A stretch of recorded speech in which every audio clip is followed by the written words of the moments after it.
Between 30 and 33 AD, Jesus Christ was crucified. And the apostles, as written in the historical book, The Acts of the Apostles, began to spread Christianity across the Roman Empire, mostly spread by St. Paul and St. Peter, started by creating smaller churches and appointing successors to themselves to spread the message of the gospel. 64 AD, persecution under Nero begins. Christians are martyred, yet the movement continues to grow. 70 AD, Jerusalem is conquered by the Romans. Amongst this persecution, there were the teachings of the apostles, and their successors continued to grow these teachings. Ignatius of Antioch, who is known to be the successor of Peter, wrote the letters to the Ephesians, Magnesians, Romans, etc. The main purpose of these letters was to defend the authority of the bishop, warn against heresy, and stress unity in the church through the Eucharist and hierarchy. Polycarp of Smyrna, who is known to be the successor of John the Apostle, his letter to the Philippians encouraged Christian virtue, faithfulness in persecution, and warned against Gnostic heresies. Justin Martyr, who wrote the first and second apologies and the dialogue with Trypho. He defended Christianity to pagans and Jews. He presented Christ as the Logos and true fulfillment of philosophy and Old Testament prophecy. Irenaeus of Lyons wrote the Against Heresies, which main purpose was to refute Gnosticism and establish apostolic tradition and scriptural authority as the foundation of true doctrine. These teachings planted the foundations for the Christian world. Athanasius of Alexandria, whose key works were On the Incarnation, Letters to Serapion, Life of Anthony.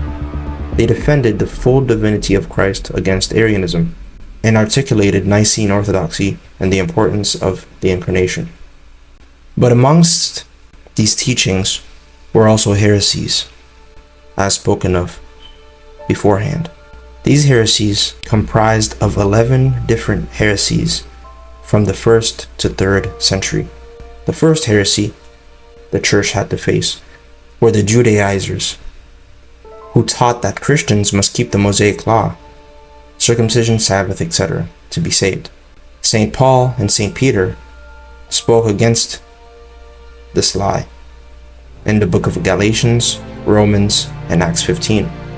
The second heresy was Gnosticism.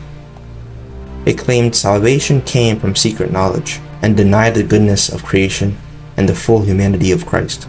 St. Irenaeus, Hippolytus, and Tertullian were the ones who focused against this heresy. The third heresy would be Docetism. It denied that Christ had a real human body and had only appeared to suffer and die. St. John the Apostle, Ignatius of Antioch, and Irenaeus spoke against this heresy. The fourth heresy, Marcionism, rejected the Old Testament and taught that the Old Testament God was inferior to the New Testament God of love. Tertullian, Irenaeus, Polycarp all argued against this heresy. Montanism claimed new prophetic revelations from the Holy Spirit superseded the authority of the Church. Apollonius, Eusebius, Dionysius of Corinth, and later St. Jerome and Augustine spoke against this heresy. Ebionism said that Jesus was a mere man and not divine. It upheld the Mosaic Law as necessary for Christians. Irenaeus, Origen, and Justin Martyr spoke against this heresy. Valentinianism was a Gnostic system by Valentinus with elaborate cosmology and spiritual elitism. Irenaeus, Tertullian, and Clement of Alexandria spoke against this heresy. Modalism, or Sabellianism, denied the Trinity by claiming the Father, Son, and Spirit are mere modes of one God. Tertullian and Hippolytus spoke against this heresy. Adoptionism, or dynamic monarchianism, claimed that Jesus was born human and was adopted by God at baptism. This heresy was spoken against by Hippolytus, Novatian, and Origen. Manichaeism taught radical dualism, that the Spirit was good and matter was evil, and that Christ was a divine being without true flesh. Saint Augustine and Methodius of Olympus refuted this heresy. Teachings of Paul of Samosata. He was a bishop of Antioch who taught that Jesus was a mere man endowed with the divine logos. This heresy was refuted by the Synod of Antioch, or the Council of Antioch, Malchian, and Dionysius of Alexandria. You can see remains of these heresies in modern days, but people forget that these early church fathers rejected every single one of them.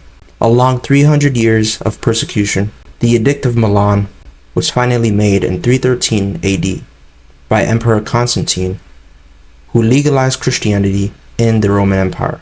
12 years later, Constantine formed the Council of Nicaea, which formalized Christian doctrine and unified the church's teachings amidst all these heresies. With the help of all the saints that I mentioned, 5 years later, Constantine renamed Constantinople as New Rome, birthing the Byzantine Empire. For how powerful this empire was, unfortunately, there were still problems in the outer world. Wars amongst nations, warmongering by the pagans, these same pagans who later on formed their own religion, in which I'll be speaking of in the next episode.